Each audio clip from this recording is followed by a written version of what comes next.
Welcome to all in virtue physics classes. आज की class का टॉपिक है Fraunhofer diffraction at N slits से हमें फ्रॉनहोफर डायफ्रैक्शन पैटर्न किस तरह से फाइंड आउट होता है, आज हमें उसका स्टडी करना है, या फिर हम इसी टॉपिक को बोल सकते हैं डायफ्रैक्शन ग्रेटिंग। क्या डायफ्रैक्शन ग्रेटिंग? तो हेडिंग डाल लीजिए जल्दी से, Fraunhofer diffraction at and slit, और ब्रैकेट में लिख लीजिए डायफ्रैक्शन ग्रेटिंग। ये ग्रेटिंग होता क्या है? एक नया वर्ड आपके सामने आया है इस चैप्टर में, ग्रेटिंग। ग्रेटिंग होता क्या है? देखो बेटा, है क्या, ये एक ऐसा अरेंजमेंट है जिसमें एन नंबर ऑफ स्लिट्स को हमें पैरेलल अरेंज करना है, जिनकी विद इक्वल है, और दो स्लिट्स के बीच का जो स्पेस है वो भी सेम है, जिसे हम बोलते हैं ओपेक स्पेस। क्या बोलेंगे? Opaque space. उसे हम स्मॉल बी से डिफाइन करेंगे। आई रिपीट अगेन, कैसा अरेंजमेंट है? यहाँ पर हमारे पास N number of parallel slits है, जिनका विद क्या है? सेम है, और दो स्लिट के बीच का जो स्पेस है वो भी सेम है, जिसे हम ओपेक स्पेस बोलते हैं या फिर स्मॉल बी बोलते हैं। ठीक है, डायग्राम में आप देख सकते हो यहाँ पर A B, C D, E F, G H, I J, ये स्लिट्स है जिनके विथ क्या है? स्मॉल है। ए बी की भी स्मॉल है, C D, E F, G H, I J, सबकी स्मॉल है। ठीक है, इसके बाद हम बात कर रहे हैं कि दो स्लिट के बीच का जो स्पेस है, इसे हमने ओपेक स्पेस बोला है, जहां से किसी भी टाइप की रेज पास नहीं होती है। ठीक है, तो ये दो स्लिट के बीच का जो स्पेस है वो भी इक्वल है। ए बी सी डी की बात करें तो स्मॉल बी है। सी डी डी एफ के बीच की, सी डी और ई एफ के बीच की बात करें, डी एफ स्पेस, तो ये भी क्या है? आपका स्मॉल बी है। ये भी क्या है? स्मॉल बी है। ठीक है, जी एफ जी भी स्मॉल बी है, और एच आई भी क्या है? स्मॉल बी है। तो इस तरह से हमने एंसलेस का अरेंजमेंट लिया है, जो कि इक्वल विथ की है, और उनके बीच का जो ऑपेक स्पेस है वो भी क्या है? सेम है, जिसे मैंने स्मॉल बी से यहाँ पर डिफाइन करा है। ठीक है, इस अरेंजमेंट को ही आप ग्रेटिंग बोलते हो। क्या बोलते हो? ग्रेटिंग बोलते हो। सबसे पहले 1882 में रॉलैंड ने इसका स्टडी करा था, और ये एक इंपॉर्टेंट एपरेटस है फॉर स्पेक्ट्रोस्कोपी। जब क्वांटम मैकेनिक्स में आप फाइनल ईयर में, क्वांटम मैकेनिक्स एक सब्जेक्ट है, वहां पे जब आप स्टडी करोगे तो आपको स्पेक्ट्रोस्कोपी में ये समझ आ जाएगा कि किस तरह से ग्रेटिंग का एक अपना इंपॉर्टेंट रोल है। ठीक है, तो इसको किस तरह से आप इंट्रोड्यूस करोगे? एक तो ये डायग्राम बनाना है, अभी हम इसके आगे की प्रोसेस कंप्लीट करेंगे तो डायग्राम भी आपका कंप्लीट हो जाएगा। तो फर्स्ट ऑफ ऑल आप यहाँ पे लिखिए, this is an arrangement consisting of a very large number of parallel slits of equal width। उनका विथ क्या है? इक्वल है, and separated from one another by equal opaque space. और जो दो स्लिट्स है उनके बीच का जो स्पेस है वो भी सबकी सेम है, उसे हमने स्मॉल बी विद का स्पेस बोला है, इसे हम ऑपेक्स स्पेस बोलते हैं, जहां से किसी भी तरह का रे इंसिडेंट नहीं होता है। ठीक है, इस स्पेस से, इन स्पेस से किसी भी टाइप का रे पास नहीं होगा। ठीक है, इट्स कॉल्ड ग्रेटिंग। इसे ही हम क्या बोलते हैं? ग्रेटिंग बोलते हैं। It is constructed by Rowland in 1882। 1882 में रॉलिन ने इसका कंस्ट्रक्शन करा था, and it is a very important apparatus for spectroscopy. Spectroscopy के लिए एक इंपॉर्टेंट apparatus है। डायफ्रैक्शन ग्रेटिंग किस तरह से बनाई जाती है? देखो, इसके लिए एक प्लेन मिरर लिया जाता है, ग्लास लिया जाता है प्लेन मिरर का, उस पर डायमंड पेन से पैरेलल इक्विडिस्टेंस लाइंस ड्रॉ करी जाती है। दो पैरेलल लाइन के बीच का जो स्पेस है वो डायफ्रेक्टेड स्पेस की तरह काम करेगा। तो आप इसे भी मेंशन करो यहाँ पे, diffraction grating can be constructed by draw equidistant parallel lines on a plane mirror with the help of diamond pen। Diamond pointed pen से प्लेन मिरर के ऊपर इक्वल, या फिर हम बात करें equi space parallel lines draw करी जाती है। तो दो लाइन के बीच का जो स्पेस है वो यहाँ पर डायफ्रैक्शन स्पेस कहलाता है। ठीक है, so a plane mirror with the help of the diamond pointed pen, then diffracted region is created between two lines। Two lines के बीच का जो रीजन होगा वो डायफ्रेक्टेड रीजन कहलाता है। और आप बिलीव नहीं करोगे कि 1 इंच का आपका जो मिरर है, प्लेन ग्लास है, उस पे अप्रोक्सीमेट 1500 लाइन ड्रॉ की जाती है। डायमंड पॉइंटेड पेन से 1500 लाइन ड्रॉ करी जाती है। तो आप खुद सोचो, इतने छोटे से 1 इंच, इतना छोटा सा आपका प्लेन मिरर है, उस पे 1500 लाइन, मतलब इसी तरह से हम और भी ज्यादा लाइन ड्रॉ कर सकते हैं। They behave like and slits. ठीक है, and grating behave is an parallel rectangular slit, that's why हम इसे डायफ्रेक्शन ग्रेटिंग भी बोल रहे हैं। यहाँ पर जो ये आप N number of parallel slits लेकर चल रहे हो, ये आपका डायफ्रेक्शन ग्रेटिंग ही है। तो grating is behave like an parallel rectangular slit. तो बात समझ आई, इस तरह से हमने अरेंजमेंट लेना है। इसके बाद यहाँ से डायफ्रेक्शन पैटर्न हमें फाइंड आउट करना है। तो क्या करें, इतना तो हमें ये बेसिक समझ आ गया कि ग्रेटिंग का कॉन्सेप्ट क्या है। क्या करें, जिस तरह से हम प्रीवियस लेक्चर्स में करते आ रहे थे, सिंगल स्लिट से हमने डायफ्रेक्शन पैटर्न देखा है बाय द फ्राउनहोफर डायफ्रेक्शन देखा है by single slit, double slit से भी देखा है, सर्कुलर अपर्चर से भी देखा है। नाउ अब हमें एन नंबर ऑफ स्लिट से फ्राउनहोफर डायफ्रेक्शन पैटर्न को फाइंड आउट करना है। तो जिस जिस तरह से, चलो मैं बता देती हूँ आपको, ये लेक्चर अटेंड करने से पहले भी स्टूडेंट्स मेरी रिक्वेस्ट है, आप इससे पहले सिंगल स्लिट वाला जो लेक्चर है Fraunhofer diffraction at a single slit, वो जरूर अटेंड करना, उसके बाद ही इस लेक्चर पे आना, क्योंकि आगे का जो कंप्लीट प्रोसेस है वो आपको इजीली समझ आ जाएगा यदि आपको सिंगल स्लिट से डायफ्रेक्शन पैटर्न जब हम फाइंड आउट करते हैं वो कॉन्सेप्ट समझ आ गया, क्योंकि वहां से हम कुछ वैल्यूज डायरेक्ट यहाँ पे यूज में लेंगे। आपको याद हो तो सिंगल स्लिट में क्या कर रहे थे हम, बहुत लार्ज डिस्टेंस पे एक शॉर्ट्स लेकर चल रहे थे, वहां से प्लेन वेव फ्रंट वेव के फॉर्म में ट्रेवल हो रही थी, वो स्लिट पे इंसिडेंट हो रही थी। स्लिट पे इंसिडेंट होने के बाद एक लेंस से फोकस होकर हमें स्क्रीन पर पॉइंट ओ पॉइंट पी पे मिल रही थी। पॉइंट ओ को हमने सेंट्रल मैक्सिमम बोला था, पॉइंट पी पर हमने वहां पर डायफ्रेक्शन पैटर्न निकाला था, डायफ्रेक्शन पैटर्न का स्टडी करा था बेसिकली इंटेंसिटी कैलकुलेट करके। उसके बाद वहां पे हमने सेकेंडरी मैक्सिमा और सेकेंडरी मिनिमा निकाला था। सेम वही प्रोसेस यहाँ पर होने वाला है। देखो यहाँ पे क्या प्रोसेस होगा वो मैं समझा देती हूँ, उसके बाद लिख लेंगे। पहले ये तो लिख लेना, ठीक है। देखो यहाँ पर भी हम क्या लेंगे, मैं आगे डिफाइन नहीं कर रही, मतलब वो डायग्राम नहीं बना रही हूँ, एग्जाम में आपको नहीं बनाना है, यही से बनाना है, ठीक है। यहाँ पर भी क्या होता है, हम सोर्स लेते हैं लार्ज डिस्टेंस पे, सोर्स से जो रेज आएगी ऑब्वियस पैरेलल वेव फ्रंट, मतलब प्लेन वेव फ्रंट होगा, ठीक है। वो रेज प्लेन वेव फ्रंट की फॉर्म में ट्रैवल कर रही होगी, वो प्लेन वेव फ्रंट यहाँ पर स्लिट्स पर इंसिडेंट होंगे और स्लिट का हर एक point according to Huygens principle secondary wavelets generate करेगा। ओके, तो यहाँ से कुछ सेकेंडरी वेवलेट्स बिना डायफ्रेक्ट हुए इस लेंस से फोकस होते हुए हमें पॉइंट ओ पर मिलता है एलम स्क्रीन पे, ठीक है। हमने यहाँ पे शॉर्ट्स लिया, शॉर्ट से प्लेन वेव फ्रंट है, प्लेन वेव फ्रंट ट्रेवल कर रहे हैं, इन स्लिट्स पे इंसिडेंट होते हैं, हर एक स्लिट का हर एक पॉइंट सेकेंडरी वेवलेट्स जनरेट करता है। ये कुछ जो सेकेंडरी वेवलेट्स से बिना डायफ्रेक्ट हुए लेंस से फोकस होकर पॉइंट ओ पर मिलते हैं, इस पॉइंट को हम सेंटर ऑफ मैक्सिमा बोलते हैं, जहाँ पे मैक्सिमम इंटेंसिटी फाइंड आउट होती है। रीजन क्या है, जल्दी से रिप्लाई आना चाहिए, क्या रीजन है, बिकॉज यहाँ से जितनी भी वेव्स पॉइंट ओ पर पहुंच रही है वो इक्वल पार्ट ट्रेवल कर रही है, इक्वल पार्ट ट्रेवल करिए तो path difference will be zero. तो जहां पे पार्ट डिफरेंस जीरो होता है दैट टाइम हमें मैक्सिमम इंटेंसिटी फाइंड आउट होती है। तो से पॉइंट ओ पे हमें मैक्सिमम इंटेंसिटी फाइंड आउट होती है, दैट्स व्हाई हम पॉइंट ओ को बोलते हैं यहाँ पर सेंट्रल मैक्सिमा पॉइंट, ठीक है।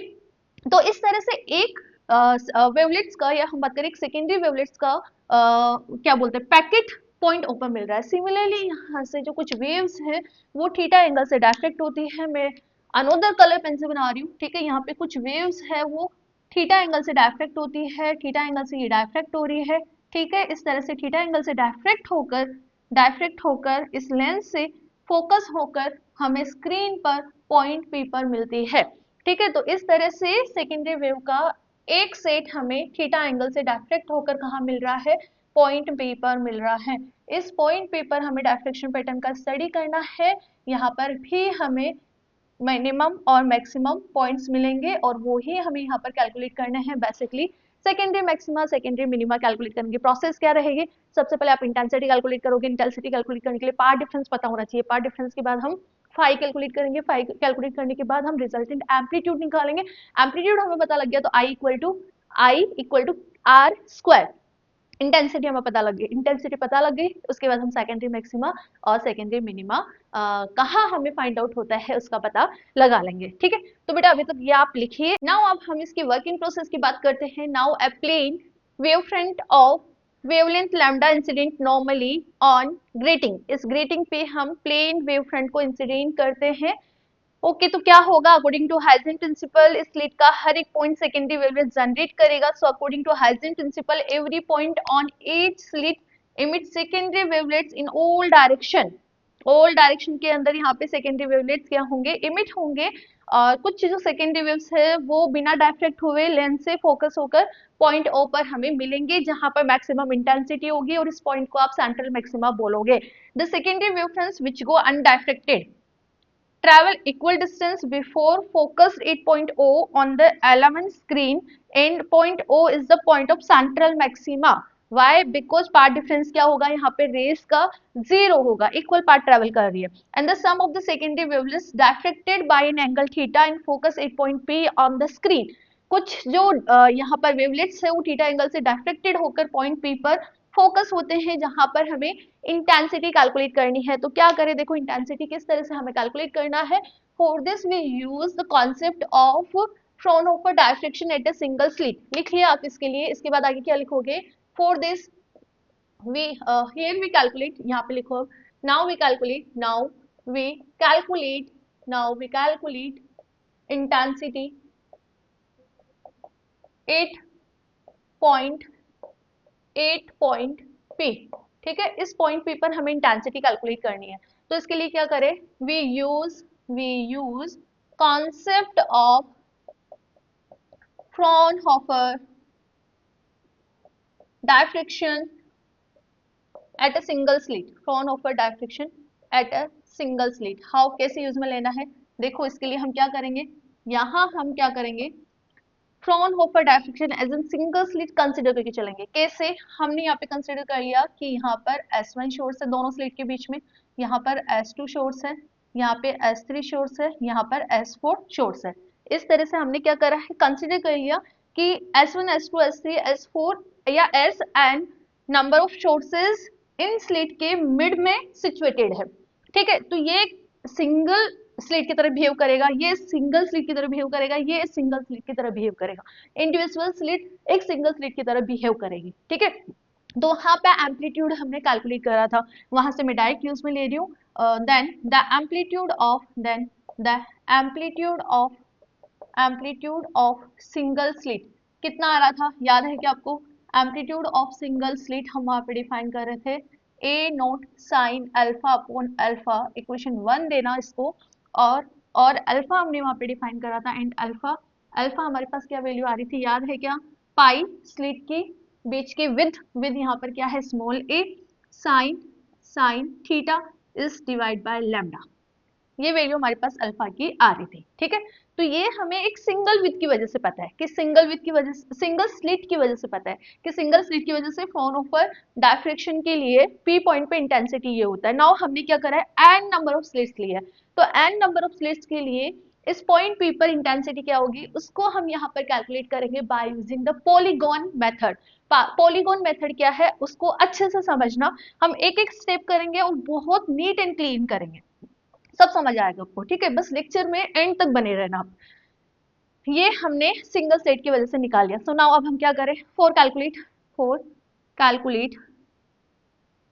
एम्पलीट्यूड क्यों कैलकुलेट कर रही हूँ, बिकॉज याद होना चाहिए कि आई इक्वल टू होता है आपके पास के आर स्क्वायर। एम्पलीट्यूड पता लग गया तो मुझे इंटेंसिटी पता लग जाएगी, इंटेंसिटी पता करने के लिए मुझे एम्पलीट्यूड निकालना पड़ रहा है, तो पहले मैं क्या निकालूंगी, यहाँ पे एम्पलीट्यूड निकालूंगी, याद रखना है क्या निकाल रही हूँ मैं, एम्पलीट्यूड निकाल रही हूँ। ठीक है, so for the calculate amplitude हमें किसकी जरूरत है, पाथ डिफरेंस की जरूरत है, पाथ डिफरेंस की जरूरत है, तो निकाल लेते path difference. Calculate amplitude 8 point P 8p we consider S1 S2 S3 Sn coherent sources, क्या बोल रही हूँ मैं यहाँ पे, coherent sources are situated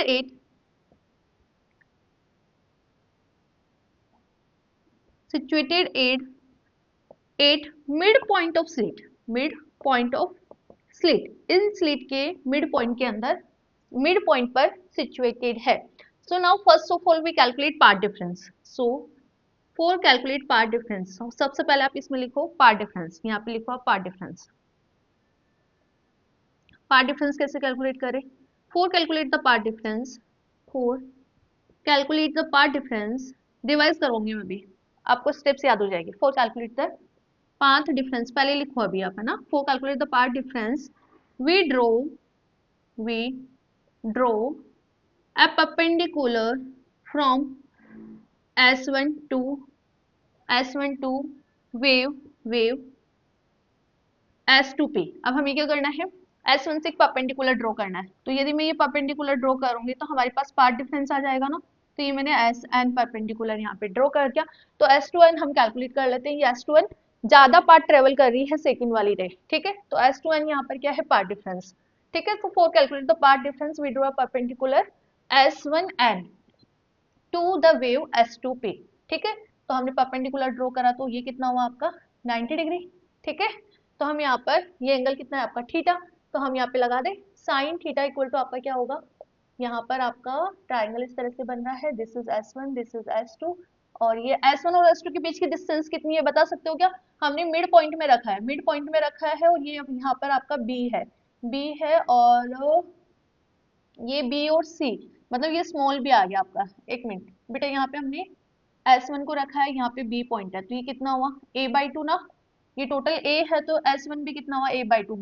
BC क्या है आपका स्मॉल b।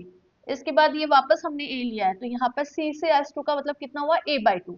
तो टोटल आपका S1 और S2 के बीच का जो डिस्टेंस है वो कितना आया a/2 plus b plus a/2। हम इसको सॉल्व करें तो a प्लस b आ रहा है, ठीक है। तो इस तरह से S1 और S2 के बीच की डिस्टेंस हमारे पास कितनी है a प्लस b। तो S1 S2 हमारे पास आ गया a प्लस b, ठीक है। ये आपका 90 डिग्री है यहाँ पर और ये है आपका S2n, ठीक है। तो ये नॉर्मल हो गया ना, नॉर्मल ये एंगल थीटा, तो ये आपका बेस हो गया और ये आपका हाइपोटेन्यूज हो गया। तो आप लिखोगे यहाँ पर sine theta equal to S2n normal S2n is divide by hypotenuse, this is a plus b। तो बेटा S2n क्या है, पार्ट डिफरेंस ये कितना आ रहा है a plus B sine theta, कितना आ रहा है a plus B sine theta, लिख लो इसको। तो पार्ट डिफरेंस हमारे पास आ गया, पार्ट डिफरेंस आपके पास आ गया a plus B sine theta. इसको इक्वेशन नंबर 3 दो, ठीक है। और फेज डिफरेंस बताओ कितना होगा, पार्ट डिफरेंस पता लग गया तो फेज डिफरेंस भी बता दो। फेज डिफरेंस हमारे पास होता है phi, this is 2 pi by lambda, its multiply by path difference, ये होता है ना पाथ डिफरेंस, ठीक है। ये हमारे पास फॉर्मूला होता है।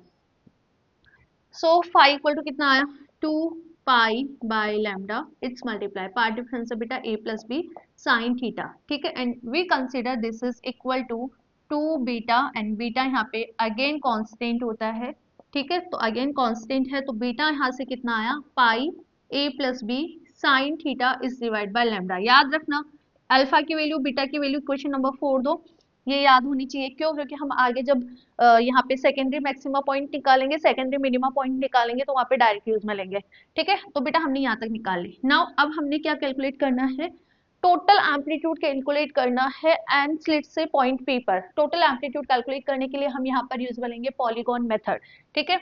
नाउ फॉर एम्पलीट्यूड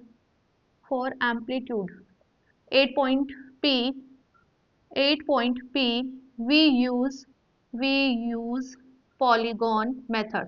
अब ये पॉलीगॉन मेथड क्या बोलता है, पॉलीगॉन मेथड क्या बोलता है, पॉलीगॉन मेथड या polygon vector addition method, vector addition method, vector addition method. देखो इसको अच्छे से समझना, एक एक चीज समझाऊंगी मैं। इसमें बेसिकली हम क्या कर रहे हैं, नीचे का आपको दिखेगा नहीं तो मैं ऊपर का इरेज कर दूं, ठीक है, कर दो erase.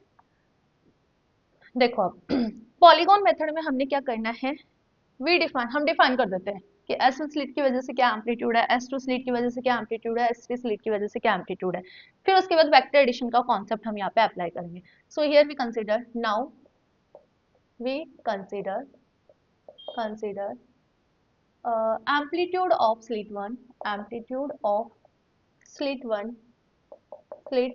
1 is PQ, and for slit 2 QR, for slit 3 RT, for slit 4 TS। इस तरह से हमारे पास इतने नंबर ऑफ स्लिट्स और इनकी वजह से मैंने एम्पलीट्यूड डिफाइन कर दिया with the phase difference, with the phase difference कितना है भाई बता दो, कितना है 2 बीटा ना, with the phase difference of 2 beta. Okay सुनाओ, देखो क्या करें भाई, हम स्लिट 1 की वजह से स्लिट 1 की वजह से हमने कंसिडर कर लिया कि this is the amplitude slit 1 की वजह से व्हिच इज पी क्यू।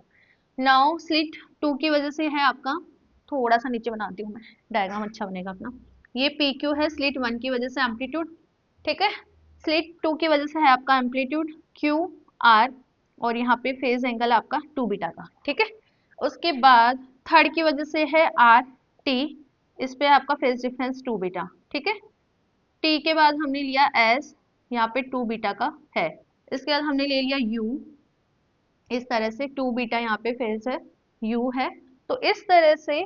और इनका एक सेंटर पॉइंट हम मान लेते हैं O prime, this is centre O prime. ये आपका क्या बन गया, एक पॉलीगॉन बन गया, क्या बन गया, पॉलीगॉन बन गया। और हर एक पॉइंट को सेंटर ओ प्राइम से मैच कर दो, सेंटर ओ प्राइम से मिला दो, हर एक पॉइंट को हमने सेंटर ओ प्राइम से मिला दिया। बात समझ आई नहीं आई, आई ना, ठीक है। इस तरह से हमने हर एक पॉइंट को सेंटर ओ प्राइम से मिला दिया। अब ध्यान रखना कि यहाँ पे ये जो एंगल है वो 2 बीटा है, ये वाला एंगल फिर 4 बीटा है, ठीक है। या हम ओनली इसकी बात करें तो ये भी 2 बीटा, ये भी 2 बीटा, ये भी 2 बीटा, ये भी क्या है आपका 2 बीटा। तो इस तरह से हमें एक पॉलीगॉन मिल गया। हमने क्या करा है, एम्पलीट्यूड डिफाइन कर दिया हर एक स्लिट का, हर एक स्लिट का एम्पलीट्यूड के बाद वेक्टर एडिशन लगाया, तो हमारे पास एक ये पॉलीगॉन आ गया। अब हमें इस पॉलीगॉन का स्टडी करना है। इस पॉलीगॉन का स्टडी करके हमें यहाँ पर एम्पलीट्यूड कैलकुलेट करना है कि पॉइंट पी पर रिजल्टेंट एम्पलीट्यूड क्या होगा। तो क्या करें, देखो इसके लिए हमने यहाँ पर अप्लाई करना है ओ प्राइम पी क्यू के लिए मैं अप्लाई करूँ तो आर्क इक्वल टू क्या होता है, बताओ। एंगल, चलो एंगल बता दो, डायरेक्टली ये बता दो, angle equal to arc is divide by radius ना, arc is divide by radius, ये हम समझ आता है।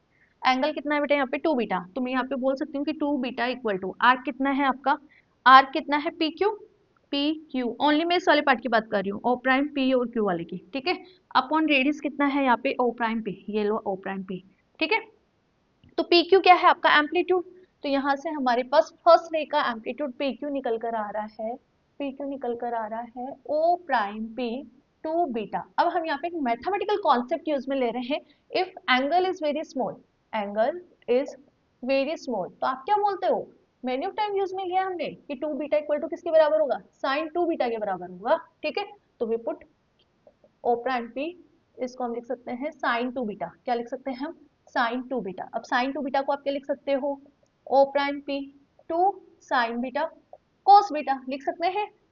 एंड बीटा आपका बहुत स्मॉल है, वेरी स्मॉल है, वेरी स्मॉल है, तो क्या बोलोगे आपकी cos beta approximate equal to 1 है। तो पी क्यू आपका कितना निकल कर आ रहा है, ओ प्राइम पी लिख लो ना इसको, कितना निकल कर आ रहा है, ये तो 1 लिख दो, तो 2 O prime P sine beta, this is equation number 5, मेरा ये निकल कर आ रहा है पी क्यू, ठीक है बेटे। इसी तरह से हम यहाँ पर डायरेक्ट पीयू के लिए निकाल लें, पीयू के लिए निकाले तो क्या करें, यहाँ से यहाँ तक की बात कर रहे हैं हम, यहाँ से यहाँ तक की बात कर रहे हैं, तो पीयू के लिए आप क्या लिखोगे, यहाँ से यहाँ तक की बात कर रहे हैं, इसके बीच में angle 2 beta 2 beta 2 beta 2 beta 2 beta and number of slits लेके चल रहे हो, तो ये टोटल आपका कितना एंगल हुआ, एंड 2 बीटा हुआ ना। तो सिमिलरली सिमिलरली सिमिलरली आप क्या बोलोगे 4 4, यहाँ पे बोल रही हूँ मैं पीयू के लिए, पीयू सेम वही कॉन्सेप्ट है जो हमने यहाँ अप्लाई करा है।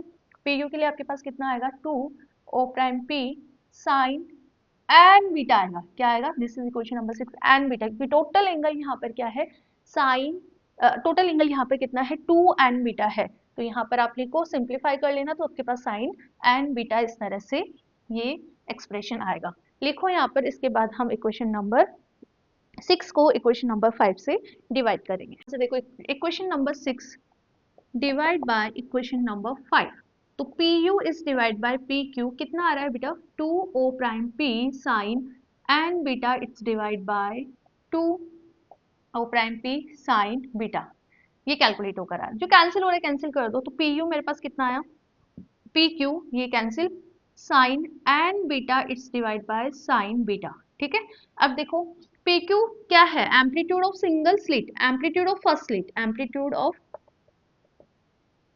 सिंगल स्लिट है ना, और एम्पलीट्यूड ऑफ सिंगल स्लिट हमने क्या निकाला था, फ्रॉन of a diffraction at a single slit, जब हमने स्टडी करा था किसके बराबर था, A naught sine alpha upon alpha के बराबर था। So now put the value of P Q, आप इसके अंदर इक्वेशन के अंदर पुट करो, तो पी यू आपका कितना आएगा, नीचे का दिख रहा है क्या आपको, A naught sine alpha upon alpha sine and beta it's divide by sine beta, this is P U. और पी यू यहाँ पर क्या है, टोटल एम्पलीट्यूड, पॉइंट पी पर रिजल्टेंट एम्पलीट्यूड, तो आप यहाँ पे लिखिए रिजल्टेंट एम्पलीट्यूड, रिजल्टेंट एम्पलीट्यूड